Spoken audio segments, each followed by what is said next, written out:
రాజైన హిజ్కియా ప్రార్థన. హిజ్కియా దూత చేతిలో నుండి ఆ ఉత్తరము తీసుకుని చదివి యెహోవా మందిరములోనికి పోయి యెహోవా సన్నిధిని దాన్ని విప్పి పరచి యెహోవా సన్నిధిని ఇట్లని ప్రార్థన చేసెను.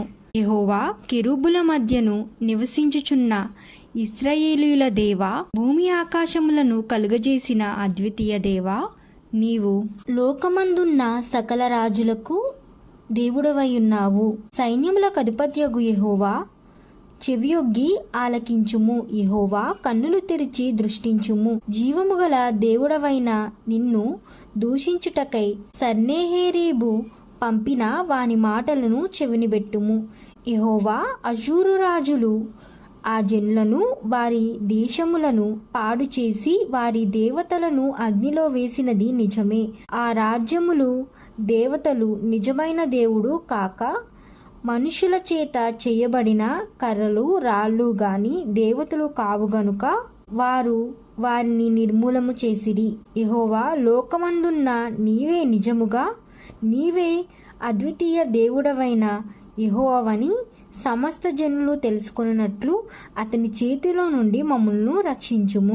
కాబట్టి అష్షూరు రాజును గూర్చి యెహోవా సెలవిచ్చినదేమనగా, అతడి పట్టణంలోనికి రాడు, దాని మీద ఒక బాణమైన ప్రయోగింపడు, ఒక కేడెమైనను దానికి కనుపరచడు, దాని ఎదుట ముట్టడి దిబ్బ కట్టడు.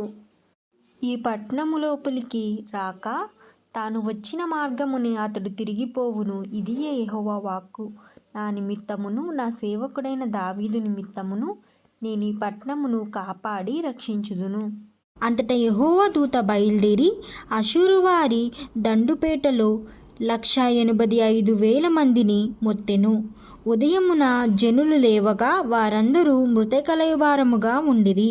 ఆ దినములలో హిజ్కియాకు మరణకరమైన రోగము కలుగగా ప్రవక్తయు ఆమోజు కుమారుడైన యెషయా అతని యొద్దకి వచ్చి, నీవు మరణమవుచున్నావు, బ్రతుకవు గనుక నీవు నీ ఇల్లు చక్కబెట్టుకొనమని యెహోవా సెలవిచ్చుచున్నాడని చెప్పగా, అతడు తన ముఖమును గోడ తట్టు తిప్పుకొని, యెహోవా, యథార్థ హృదయుడనై సత్యముతో నీ సన్నిధిని నేనెట్లు నడుచుకుంటేనో, నీ దృష్టికి అనుకూలము సమస్తము నేనెట్లు జరిగించితినో కృపతో జ్ఞాపకము చేసుకొనమని హిజ్కియా కన్నీళ్లు విడుచుచు యెహోవాను ప్రార్థింపగా, యెహోవా వాక్కు యెషయాకు ప్రత్యక్షమై ఈలాగు సెలవిచ్చెను. నీవు తిరిగి హిజ్కియా యొద్దకు పోయి అతనితో ఇట్లనుము, నీ పితరుడైన దావీదునకు దేవుడైన యెహోవా సెలవిచ్చినదేమనగా, నీవు కన్నీళ్లు విడుచుట చూచితిని, నీ ప్రార్థన అంగీకరించియున్నాను.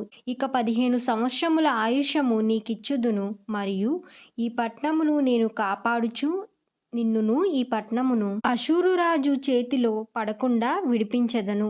యెహోవా తాను పలికిన మాట నెరవేర్చుటకు ఇది యెహోవా వలన నీకు కలిగిన సూచన. ఆహాజు ఎండగడియారము మీద సూర్యుని కాంతి చేత దిగిన నీడ మరలా 10 మెట్లు ఎక్కజేసెదను. అప్పుడు సూర్యకాంతి దిగిన మెట్లలో అది 10 మెట్లు మరలా ఎక్కెను. యూదా రాజైన హిజ్కియా రోగి అయి ఆరోగ్యం పొందిన తరువాత అతడు రచించినది. నా దినముల మధ్యాహ్న కాలమున నేను పాతాళ ద్వారమున పోవలసి వచ్చెను. నా ఆయుశేషము పోగొట్టుకొని ఉన్నాను. యెహోవా, సజీవుల దేశమున యెహోవాను చూడకపోదును, మృతుల లోకవాసినై ఇంకను మనుషులను కానకపోదునని నేననుకొంటిని. నా నివాసము పెరికివేయబడెను, గొర్రెల కాపరి గుడిసువలె అది నా యొద్ద నుండి ఎత్తుకొని పోబడెను. నేయువాడు తన పని చుట్టుకొనున్నట్లు నేను నా జీవము ముగించియున్నాను. ఆయన నన్ను బద్ద నుండి కత్తిరించుచున్నాడు. ఒక దినములోగా నీవు నన్ను చేయుచున్నావు. ఉదయమగు వరకు ఓర్చుకొంటిని. సింహము ఎముకలను విరుచునట్లు నొప్పి చేత నా ఎముకలన్నీయు విరువబడెను. ఒక దినములోగానే నీవు నన్ను సమాప్తి చేయుదువు. మంగళకత్తి పిట్టవలెను, ఓదె కొరకు వలెను నేను కిచకిచలాడితిని. గువ్వవలే మూల్గితిని. ఉన్నత స్థలము తట్టు చూచి చూచి నా కనులు క్షీణించెను. నాకు శ్రమ కలిగెను. యెహోవా నా కొరకు పుటపడియుండుము. నేనేమందును? ఆయన నాకు మాట ఇచ్చెను, ఆయనే నెరవేర్చెను. నాకు కలిగిన వ్యాకులమును బట్టి నా సంవత్సరములన్నీయు నేను మెల్లగా నడుచుకొందును. ప్రభువా, వీటి వలన మనుషులు జీవించుదురు. వీటి వలననే నా ఆత్మ జీవించుచున్నది. నీవు నన్ను బాగుచేయుదువు, నన్ను జీవింపజేయుదవు. మిక్కుటమైన ఆయుష్యము నాకు నెమ్మది కలుగుటకు కారణమాయెను.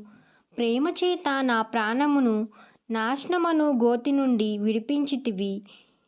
నీ వీపు వెనుక తట్టు నా పాపములన్నీయు నీవు పారవేసితివి. పాతాళమున నీకు స్తుతి కలుగదు, మృతి నీకు కృతజ్ఞతాస్తుతి చెల్లింపదు. సమాధిలోనికి దిగువారు నీ సత్యమును ఆశ్రయించరు. సజీవులు సజీవులే గదా నిన్ను స్తుతించుదురు. ఈ దినమున నేను సజీవుడనై నిన్ను స్తుతించుచున్నాను. తండ్రులు కుమారులకు నీ సత్యమును తెలియజేతురు. యెహోవా నన్ను రక్షించువాడు. మన జీవిత దినములన్నీయు యెహోవా మందిరములో తంతి వాయిద్యములు వాయింతుము. మరియు యెషయా అంజూరపు పండ్ల ముద్ద తీసుకొని ఆ పుండుకు కట్టవలెను, అప్పుడతడు బాగుపడునని చెప్పెను. మరియు హిజ్కియా, నేను యెహోవా మందిరమునకు పోవుదుననుటకు గుర్తేమని అడిగియుండెను. ఆమేన్.